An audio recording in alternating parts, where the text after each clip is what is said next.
अलग अलग जातियों में टूटने से आप सोचिए कमजोर हो जाएंगे कि नहीं हो जाएंगे।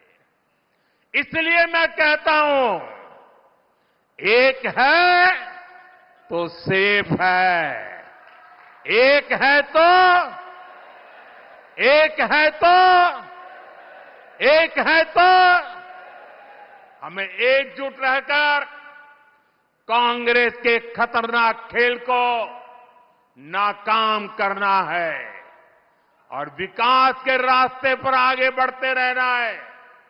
साथियों, आजादी के बाद महात्मा गांधी कांग्रेस को खत्म करना चाहते थे। उन्होंने कहा था, अब आजादी मिल गई, कांग्रेस को बिखेर दो। उन्हें कांग्रेस को लगने वाली बीमारी का अंदाजा था। जहां विभाजन की आग है, वहां जड़ में कांग्रेस का देश विरोधी राग है। कांग्रेस हमेशा देश को तोड़ने वाले षड्यंत्रों का हिस्सा रही है। इसका एक बड़ा उदाहरण है जम्मू कश्मीर। कांग्रेस ने कश्मीर को आर्टिकल 370 के जरिए देश की मुख्य धारा से अलग किया।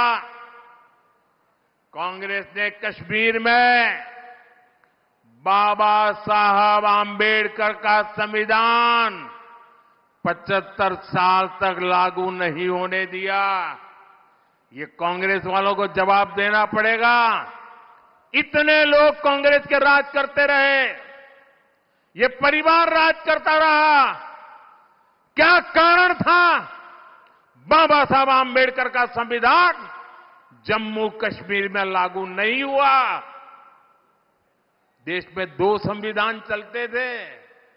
ये मोदी आया तब जाके बाबा साहब आंबेडकर संविधान जम्मू कश्मीर में लगा। और इसके कारण होता था क्या? कश्मीर में दलितों, वंचितों को उनका हक नहीं मिलने दिया।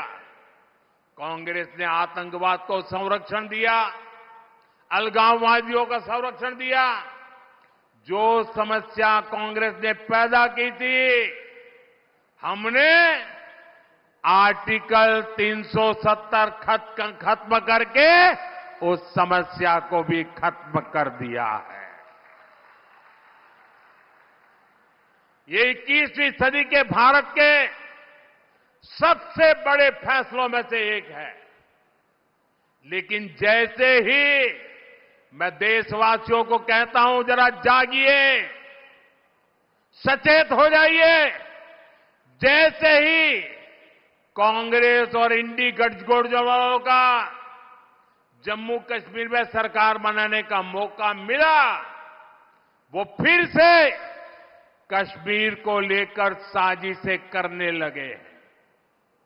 आपने टीवी पे देखा होगा, 2-3 दिन पहले जम्मू कश्मीर विधानसभा में जो कुछ हुआ आपने देखा होगा। कांग्रेस गठबंधन वहां फिर से आर्टिकल 370 लागू करने का प्रस्ताव पारित किया है। दोस्तों, क्या यह देश स्वीकार करेगा? आप सहमत होंगे? कश्मीर को तोड़ने का कांग्रेस का एक कारनामा आपको मंजूर है? आर्टिकल 370 के समर्थन में विधानसभा के भीतर बैनर लहराए गए। जब बीजेपी के विधायकों ने जी जान से उसका विरोध किया तो उन्हें उठा करके सदन के बाहर फेंक दिया गया। कांग्रेस और उसके साथियों की एक घिनौनी सच्चाई पूरे देश को, पूरे महाराष्ट्र को समझनी होगी। कांग्रेस गठबंधन एक तरफ जम्मू कश्मीर से भारत का संविधान हटाने का प्रस्ताव पास करता है। कांग्रेस ने जो प्रस्ताव पारित किया है ना, इससे बाबा साहब का संविधान जो मोदी वहां ले गया है ना, वो फिर वापस कर देंगे और जम्मू कश्मीर में बाबा साहब के संविधान को घुसने नहीं देंगे। और दूसरी तरफ यही कांग्रेस, उनका गठबंधन यहां महाराष्ट्र में आकर संविधान की झूठी किताब लहराता है, कोरे कागज वाली। ये कोरे कागज वालों की कटी पतंग का जमाना आ गया है।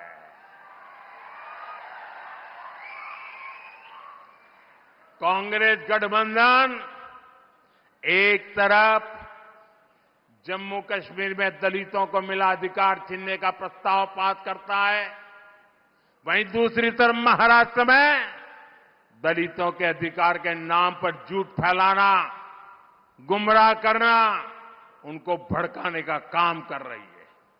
कांग्रेस गठबंधन एक तरफ कश्मीर में आदिवासियों के अधिकार छीनने का ऐलान करता है, वहीं दूसरी तरफ महाराष्ट्र में आकर ये लोग आदिवासियों की आंख में धूल झोंकने का पाप कर रहे हैं, अधिकारों के झूठे नारे लगा रहे हैं।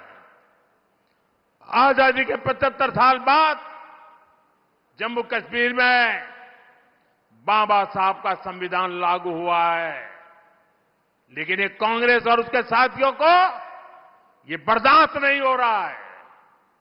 मैं कांग्रेस और यहां अगाड़ी वाले लोगों से कहना चाहता हूं, पाकिस्तान के एजेंडे को देश में बढ़ावा देने की कोशिश मत करो। कश्मीर को लेकर अलगाववादियों की भाषा मत बोलो।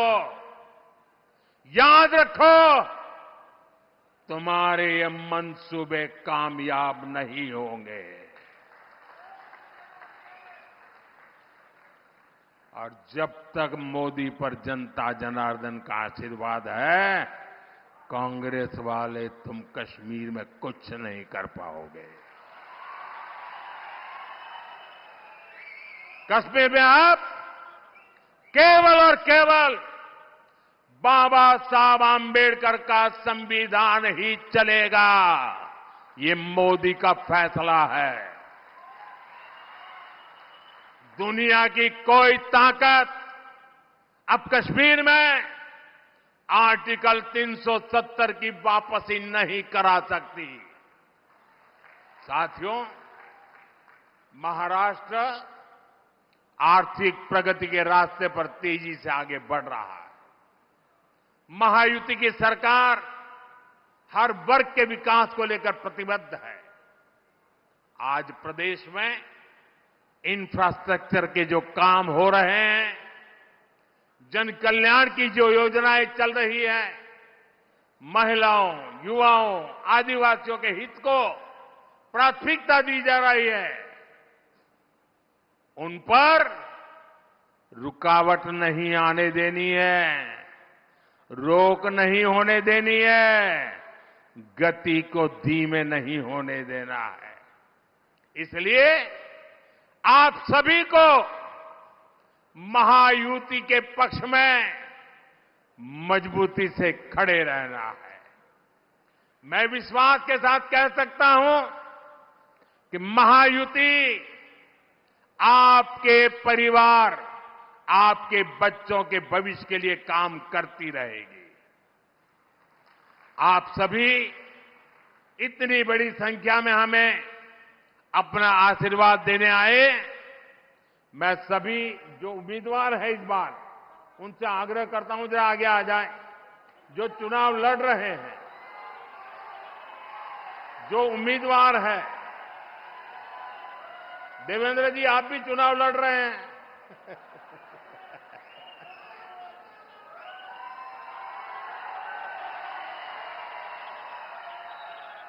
मेरे साथ बोलिए, भारत माता की, भारत माता की, भारत माता की।